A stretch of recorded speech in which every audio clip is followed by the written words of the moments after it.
So hello everyone, this is your Roshan भैया। देखो, सबसे पहले मैं यहाँ पे आप लोग को एक स्टूडेंट्स का रिजल्ट दिखा रहा हूँ जो कि पिछले साल बोर्ड परीक्षा हुई थी। अब यहाँ पे इस रिजल्ट में अभी आप देख रहे होंगे कि इन्होंने मैथमेटिक्स में 18 नंबर लाया, इंटरनल असेसमेंट में 20 नंबर लाया एंड टोटल इनका 38 नंबर आया। तो बहुत सारे लोग ये कहते हैं कि अगर आप 23 मार्क्स या 27 मार्क्स 80 में नहीं लाते हो तो आप फेल हो जाओगे। लेकिन आप यहाँ पे मैथमेटिक्स में देख रहे हो कि इनका 18 नंबर लाया है, लेकिन ये 38 नंबर लाके पास कर चुके हैं।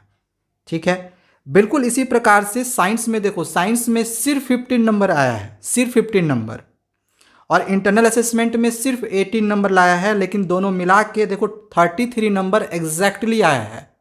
और 33 नंबर आया, दैट मीन्स कि ये पास हो चुके हैं। एंड सोशल साइंस में देखो सिर्फ 6 नंबर आया, सिर्फ 6 नंबर। हालांकि इंटरनल असेसमेंट में 90 नंबर आया था, लेकिन इनका जो थ्योरी पेपर रहा वो बहुत ज़्यादा खराब चला गया सोशल साइंस का, जिसके वजह से इनको थ्योरी में केवल 6 मार्क्स मिला, लेकिन ये थ्योरी में फेल हो गए। इस मतलब थ्योरी में फेल हो गया, मतलब कहने का मतलब है कि थ्योरी और इंटरनल असेसमेंट दोनों मिला के केवल 25 नंबर लाए, मतलब 33 नंबर ये नहीं ला सके। तो ये सोशल साइंस में इनका क्रॉस लग गया, मतलब सोशल साइंस में फेल हो गए। क्यों? क्योंकि दोनों को जोड़ के 33 नंबर नहीं आया इनका। अब सर हमें कैसे पता चला कि ये इसमें फेल है, बाकी सब्जेक्ट में फेल नहीं है? बाकी में तो भी फेल हो सकते हैं, क्योंकि देखो इनका रिजल्ट में कंपार्ट लगा है। तो कंपार्ट क्यों लगा? क्योंकि सोशल साइंस में ये फेल हुए हैं, इस वजह से कंपार्ट लगा है। ये सिर्फ एक ही सब्जेक्ट में फेल हुए हैं। कैसे पता चल रहा है? देखो यहाँ पे पोजीशन ग्रेड में ई लिखा हुआ आ रहा है, एंड सीबीएसई का ये देखो ग्रेडिंग सिस्टम है। एंड यहाँ पे देखो साफ साफ लिखा है कि अगर आपका ग्रेड ई आता है तो आप फेल होते हो, और ई के अलावे कोई भी दूसरा ग्रेड आता है तो आप पास हैं। तो बाकी सब में देख लो, इस बच्चे का जो रिजल्ट है यहाँ पे सब में D1 D2 करके है, किसी में ई ग्रेड नहीं है, तो बाकी सब में पास हैं। यानी कि सिर्फ इनका एक में कंपार्ट लगा है। तो इस वीडियो को देखने के बाद यहाँ पे आपको 2-3 चीज़ें जो है वो समझ में अभी तक आ गई होंगी कि पासिंग मार्क्स क्लास 10th का, इंटरनल असेसमेंट और थ्योरी पेपर दोनों को मिला के 33 नंबर लाना है। अगर आपका 15 नंबर भी आ रहा है और इंटरनल असेसमेंट में 18 नंबर आ रहा है, तो दोनों को मिला के आपका अगर 33 आ रहा है, जैसे भी आ, तो आप पास कर जाओगे। यहाँ से ये चीज़ समझ में आया होगा।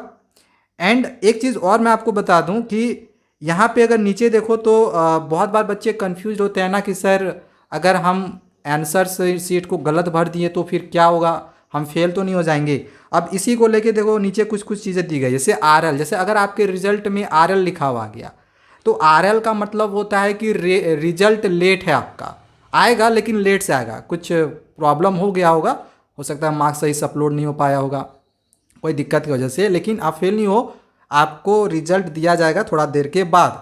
ठीक है, रिजल्ट निकलने से पहले मैं आपको बहुत सारी इंपॉर्टेंट चीज़ों के बारे में जानकारी दे रहा हूँ। अगर RW निकल गया तो RW का मतलब हो गया कि रिजल्ट विद हेल्ड, मतलब रिजल्ट जो है वो आपकी प्रोसेसिंग में है, ये भी आपकी जल्दी आ जाएगी, इसके लिए भी आपको परेशान नहीं होना है। नॉट एलिजिबल का मतलब हो गया कि आपकी रिजल्ट जो है वो सो ही नहीं हो रही है। ठीक है, अब इसका क्या प्रॉब्लम है, क्यों नहीं हो रही है, तो इसके लिए फिर आपको स्कूल में जाके बात करनी होगी। तो NE आता है आपके रिजल्ट में तो प्रॉब्लम हो सकती है। अगर अब्सेंट आ गया, दैट मीन्स कि आप उस सब्जेक्ट में अब्सेंट हो, तो आपका कंपार्ट ही लग जाएगा डायरेक्ट। तो ये होता है। इसी प्रकार से UFM अनफेयर मीन्स ये भी जनरली स्टूडेंट्स का नहीं आता है, तो इसको हटा दो। अगर इम्प्रूवमेंट वाले बच्चे हैं, मतलब कि प्रीवियस ईयर्स में जो फेल हुए हैं, जो इस साल परीक्षा दे रहे हैं, वो होते हैं इम्प्रूवमेंट वाले बच्चे, तो उनके रिजल्ट में X 4X करके लिखा हुआ रहेगा। ठीक है, एंड अगर R आता है तो नॉट रजिस्टर्ड होता है। तो इस तरह से आप बहुत सारे यहाँ पे एब्रीविएशन दिए हुए हैं, जिसका जो मीनिंग है वो आपको हमने रिजल्ट के पहले जो है वो बता दिया है। तो अगर आपका कभी आंसर सीट अगर मिस्टेक होता है, आपने गलत भर दिया होगा, अगर आपकी रिजल्ट नहीं आ पा रही होगी, तो आपका वहाँ पे कंपार्ट या फेल आप ऐसा कुछ भी लिखा हुआ नहीं रहेगा। वो रिजल्ट या तो लेटर लिखा हुआ आएगा, या तो नॉट एलिजिबल रहेगा, या फिर रिजल्ट विदहेल्ड रहेगा, ये सब में से आपका लिखा हुआ रहेगा। ठीक है, एक और इम्पॉर्टेंट चीज़ आपको यहाँ पे देखने को मिल रहा होगा कि कंप्यूटर एप्लीकेशन या इंफॉर्मेशन टेक्नोलॉजी, बहुत सारे बच्चे कमेंट्स भी कर रहे थे, सर कंप्यूटर एप्लीकेशन या इंफॉर्मेशन टेक्नोलॉजी में पासिंग मार्क्स कितना है, 50 मार्क्स की परीक्षा होती है।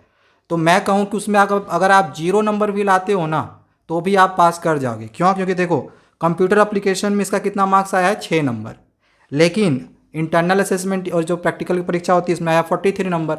अब भाई दोनों मिला के तो 33 होने ही होने हैं, तो 49 आ गया, पास हो गया। देखो D2 आया है, ई नहीं आया ना, तो ई आएगा तो फेल होगा।